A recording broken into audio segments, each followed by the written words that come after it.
성신여대 국제정치학과 김열수 교수, 경희대 행정학과 김병민 교수와 함께 자세히 분석해 보도록 하겠습니다. 두 분 안녕하십니까? 네, 안녕하세요. 네.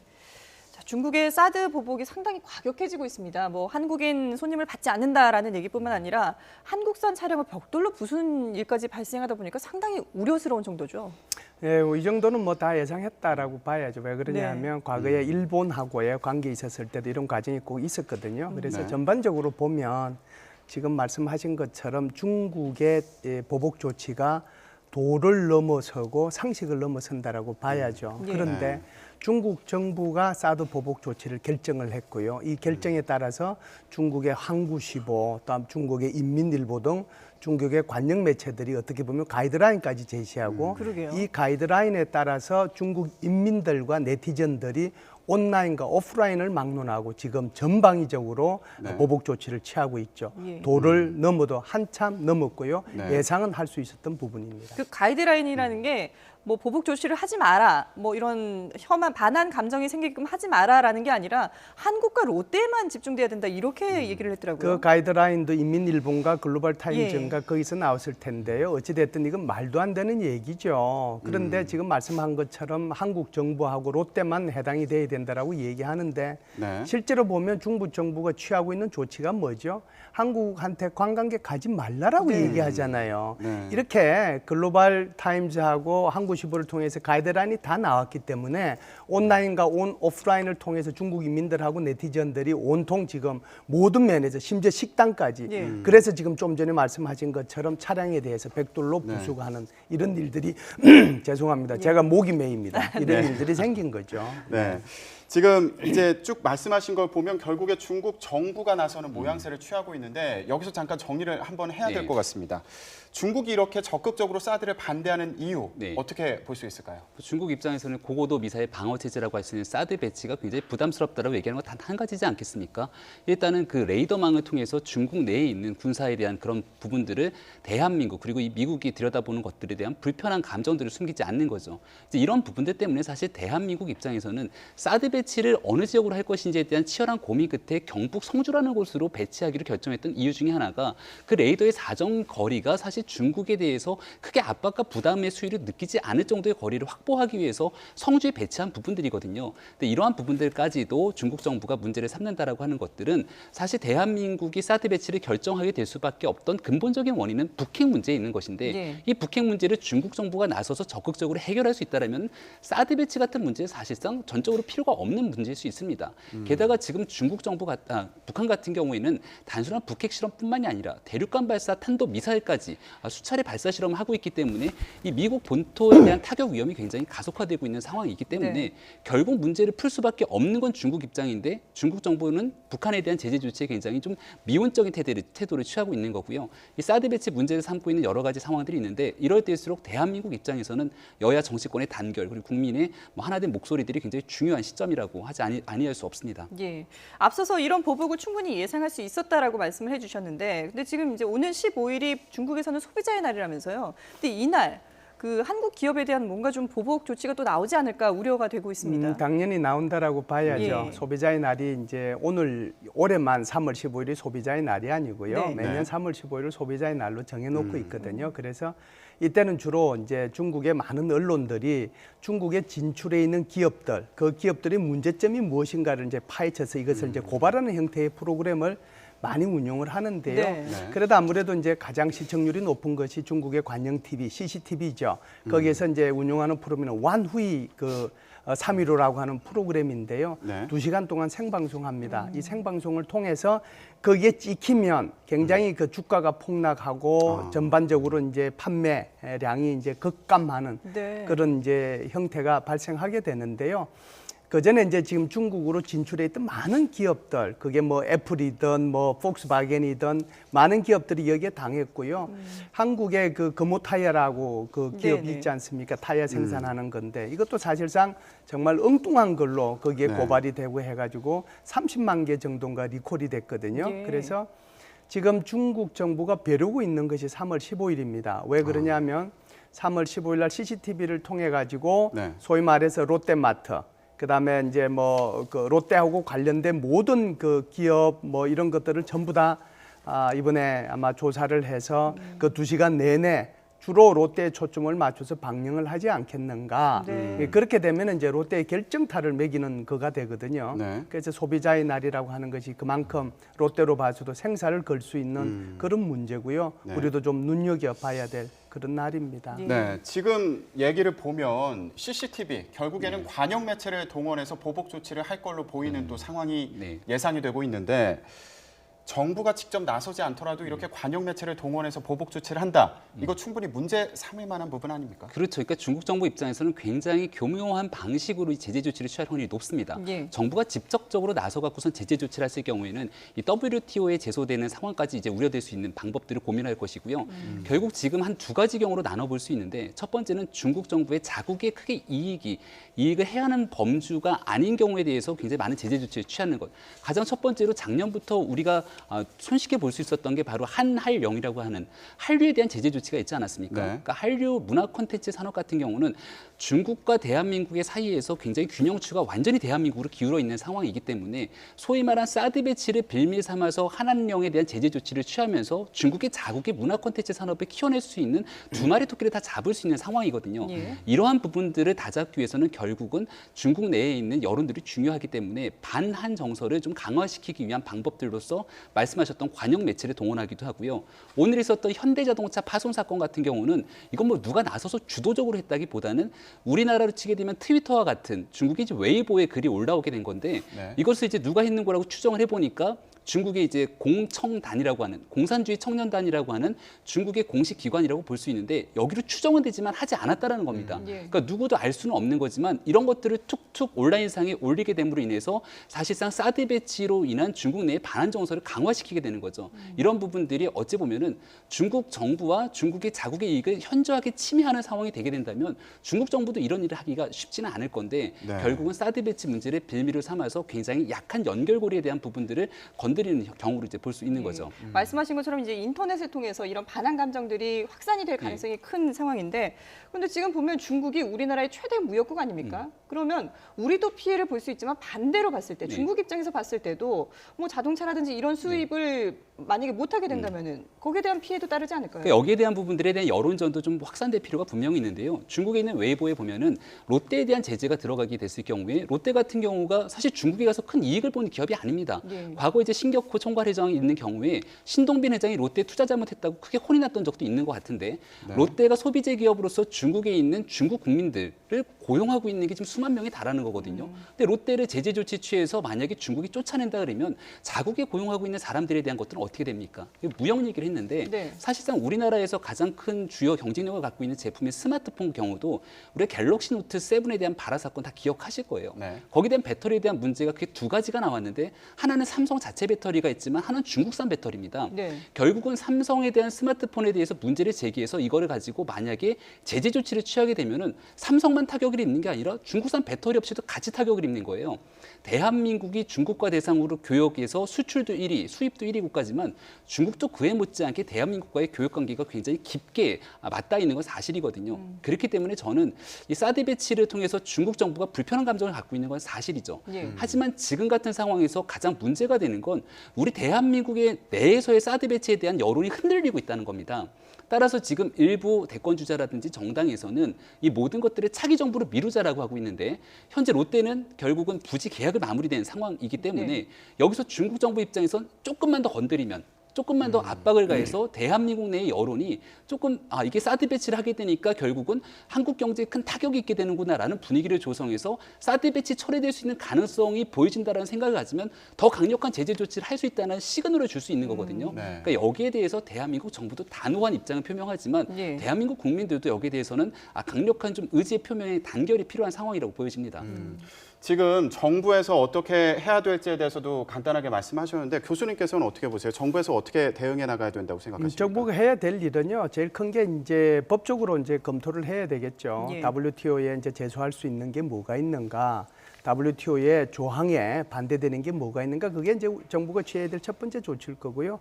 두 번째는 교수님께서 잘 말씀을 하셨는데 결국은 국제적인 여론전을 펼칠 필요가 있다라고 봐요. 정말 대국이 대국답지 못하고 좀 이게 방송용으로 적절하지는 않은데 쫀쫀하잖아요. 정말 저 중국이라고 하는 나라가 나중에 패권 국가가 되었을 때 주변 국가들을 얼마나 괴롭힐지를 지금 예. 보여주고 있는 거거든요. 그래서 이런 부분에 대해서 또 이제 어떻게 보면 시진핑 주석이 이번에 1월 달에 다보스 포럼에 가서 자기가 얘기한 것이 자기가 자유주의 무역의 선도 국가가 되겠다라고 얘기했잖아요. 그런데 지금 보복하고 있잖아요. 네. 그래서 이런 전반적인 것에 대해서 소위 말하는 그 국제적인 여론전을 좀 펼쳐 나갈 필요가 있고요. 예. 세 번째 좀 말씀드리는 것은 조금 우리가 길게 봐야 되는데요. 우리 한국이 지금 중국과의 수출입이 너무 의존도가 높습니다. 그러니까 네. 뭐 수출 같은 경우에는 우리가 한 24, 5%, 수입 예. 같은 경우는 21, 2% 정도 되거든요. 이 정도면 너무 일방적으로 의존하고 있는 거잖아요. 그래서 비단 이번에 사드 문제 때문만이 아니고 네. 앞으로도 충분히 이럴 경우는 생기거든요. 그래서 중국이 한번 정책을 잘못 또는 판단을 잘못 이렇게 하게 되면 네. 한국에 대한 미치는 영향이 너무 크기 때문에 한국도 중장기적으로 예. 중국에 대한 의존도를 좀 줄여나가는 그런 노력을 할 필요가 있다고 봅니다. 그러면 앞서서 일본이나 노르웨이 같은 경우에도 중국과 네. 갈등 관계가 있었던 적이 있는데 그 당시에는 어떻게 결론이 난 거죠? 이렇게 했죠. 루샤버 같은 경우에 이제 거기 그 노르웨이에서 그 노벨 평화상 수상했잖아요. 줬잖아요. 그러니까 저 중국에서 난리가 났죠. 그래서 그 노르웨이산 연어 그게 이제 가장 큰 수출 품목 중에 하나인데 그 수출 금지한다라고 그랬습니다. 그런데요. 이 노르웨이는 거기에 끄떡하지 않았어요. 오히려 연어의 수출 다변화를 통해 가지고 중국뿐만 아니고 다른 나라로 훨씬 더 많이 수출을 하게 됐고 그때보다 수출량도 훨씬 더 많이 늘어났다라고 하는 것을 먼저 말씀을 드리고요. 일본과의 관계는 조금 복잡한데 아주 간단하게 제가 두 가지 사례만 말씀을 드리겠습니다. 네. 일본하고 중국하고 두 번에 걸쳐서 좀 갈등이 있었는데요. 두 분 다 센카쿠 중국말로 하면 따오이죠. 여기에 대해서 이제 문제가 생겼거든요. 그래서 2010년도 8월 달에 소위 말하는 중국의 어선들이 따오 센카쿠 제도에서 어업 활동을 하니까 일본 순시선이 데리고 가서 재판을 하려고 갔어요. 그랬더니 중국 정부에서 빨리 이걸 석방을 하라라고 얘기를 합니다. 우리 땅인데. 이때 이제 그 중국이 취한 조치가 첫 번째가 이런 거예요. 너희들하고 중국하고 일본하고 소위 말하는 그 대륙분 개발하는 거 그거 취소한다라고 했고요. 예. 10월 달에 유엔 총회에서 총리회담하는 거 취소한다라고 얘기했고요. 세 번째는 일본에 위험하니까 관광 가지 말라. 지금 우리 한국이 하는 거하고 똑같아요. 관광객 가지 말라고 했고요. 네 번째가 일본의 첨단 제품을 만드는데 가장 필요한 그 금속이 히토류거든요. 그 히토류 수출을 금지한다라고 얘기했고요.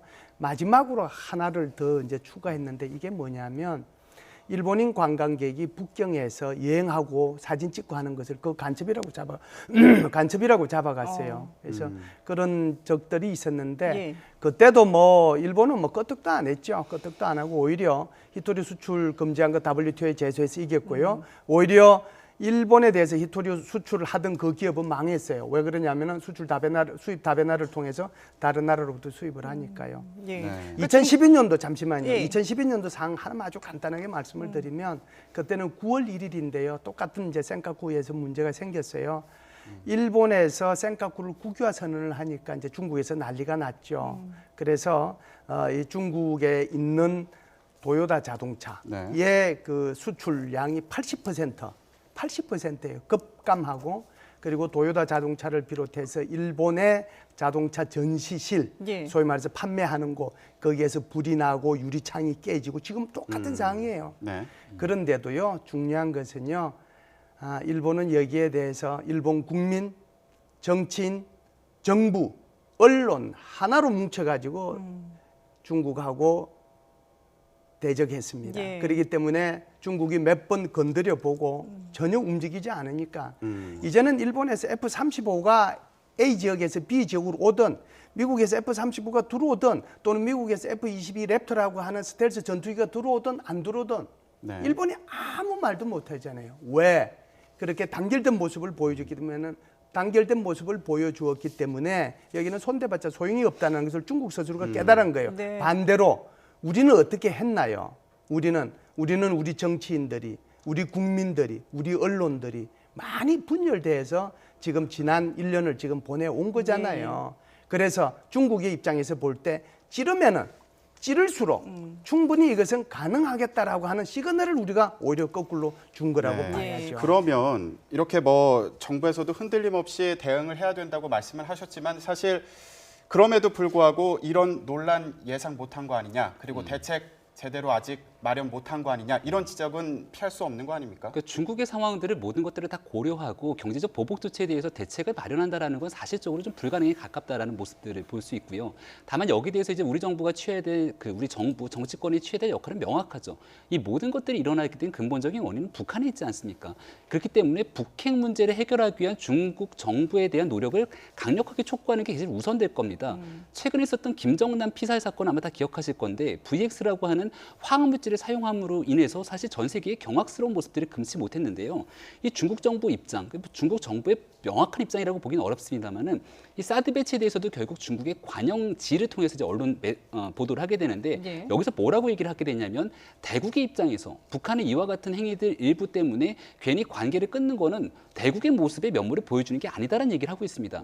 그러면 VX라고 하는 전 세계가 금지되고 있는 화학물질을 사용해서 누군가의 테러 행위를 강한 북한에 대한 대국의 모습을 보이는 것과 자국의 안위를 보호하기 위해서 사실상 사드 배치를 통한 자국의 군사적 보호 시설을 들여오는 것들에 대한 모습들을 가지고 중국이 이렇게 치졸한 보복 조치를 취하는 것에 대해서는 앞뒤가 맞지 않는 모습들을 보이는 거거든요. 예. 그러니까 결국은 이제 트럼프 행정부 입장에서도 북핵 문제 해결을 위해서 중국과의 그 관계 설정을 하기 위한 노력을 할 건데요. 여기서 중국 정부가 어떤 입장을 취할 것인지를 우리는 굉장히 집중적으로 추궁을 해야 될 필요가 있고 북핵 문제에 대한 해결이 끝나게 되는 순간 사드 배치 문제는 하등의 대한민국 한반도에서 더 이상 거론될 일이 없기 때문에 이것들은 뭐 다른 일들과 비교해 갖고선 단순하게 관계가 틀어져서 보복 조치를 당하는 내용과는 완전히 다른 주권 국가로서의 대한민국의 안위에 관한 문제이기 때문에 이런 문제를 더 적극적으로 피력할 필요가 있는 거죠. 지금 말씀하신 이런 해결책들이 상당히 뭐 설득력이 있습니다만은 지금 우리의 현 상황을 봤을 때는 이런 상황을 좀 타개할 수 있는 그런 뭔가가 대책이 지금 당장 나올 수 있을까 이런 우려도 되거든요. 그러니까 정치권의 단결과 단합이 굉장히 중요하다고 저는 보여지는데요. 예. 지금 현재 뭐 일부 여론, 뭐 다양한 여론조사를 합니다만은 많은 국민들이 이 사드 배치를 통해서 대한민국의 국가나 안보 상황에 대해서 어느 정도의 합의를 이루는 데 대해서는 많이 긍정적인 메시지를 표현하는 것 같습니다. 예. 그러니까 저는 일부 정치인들이 이런 얘기를 하죠. 현재까지 완벽하게 하나된 목소리를 내지 못하는 이상 중국의 보복 조치도 우려가 되고 차기 정부를 미루자라고 얘기를 하고 있는데 차기 정부를 미뤘을 땐 똑같은 일이 반복되지 않는다라는 보장이 전혀 없는 거거든요. 오히려 지금 같은 상황에서 차기 정부의 부담을 덜어줄 수 있는 일은 현 정부에 있는 상황에서 조속하게 사드 배치에 대한 결정을 마무리 짓고요. 예. 앞서 말씀드린 것처럼 사드 배치 문제를 해결할 수 있는 가장 근본적인 문제 해결은 북핵 문제에 대한 해결이기 때문에 사드 배치 문제가 조속하게 대한민국의 정치권과 언론, 국민들의 단결된 힘으로 정리되고 난 뒤에 북핵 문제 해결을 위해서 차기 정부가 온 힘을 쏟는 것. 그게 지금 현재로서 남아있는 제일 합리적인 가능성이 아닌가라는 생각이 드는 지금 거죠. 매듭을 지어야 된다 이런 말씀이신데 마지막으로 교수님께 질문을 드리겠습니다. 이게 지금 중국이 일단은 경제 보복을 하고 있지만 혹시나 뭐 외교라든지 무력적으로 뭔가 좀 압박을 가할 그런 가능성은 없을까요? 네, 지금 이제 군사적으로는요 네. 이미 동북 삼성에 우리 한국을 목표로 하는 그러니까 뭐 방향만 틀면 미사일이라고 하는 것이 방향만 틀면 가능하니까요 수백 기가 배치돼 있고요. 소위 말하는 3,000km 또는 5,000km까지 탐지할 수 있는 초대형 레이더가 배치돼 있어요. 네. 그리고 북부 함대 사령부라고 하는 그 함대 사령부가 바로 랴오닝 중국의 항공모함이잖아요. 그 예. 항공모함이 거기 있는 거예요. 그게 이제 서해를 이제 들락날락하고 있는 거니까요. 이미 중국은 한국을 대상으로 모든 군사적 조치를 취할 수 있는 걸 다 해놓고 한국이 북한의 핵 위협, 미사일 위협 때문에 우리가 정말 죽고 사는 문제이기 때문에 이게 지금 패트리어트 썰이 가지고는 도무지 못 막으니까 네. 사드 가지고 막아야 되겠다라고 하고 그것도 우리 아까 교수님께서 말씀하신 것처럼 중국을 고려해서 정말 탐지 거리가 최소한으로 될 수 있도록 그것까지 고려해서 우리가 우리 한국의 남한 지역이 어느 지역에까지 배치를 하고 중국을 배려해 줬음에도 불구하고 중국이 정말 이렇게 나오는 것은 저것은 대국의 모습이 아니에요. 정말 배고픈 사자의 모습과 정말 굶주린 호랑이의 모습을 지금 우리들한테 보여주고 있기 때문에 정신 바짝 차리고 예. 여기에 대비해야 될 필요가 있다고 봅니다. 그러게요. 교수님의 이런 그 말씀해주신 내용들을 좀 정부에서도 깊이 새겨들었으면 좋겠습니다. 네, 지금까지 성신여대 국제정치학과 김열수 교수 그리고 경희대 행정학과 김병민 교수와 함께 얘기 나눠봤습니다. 두 분 말씀 잘 들었습니다.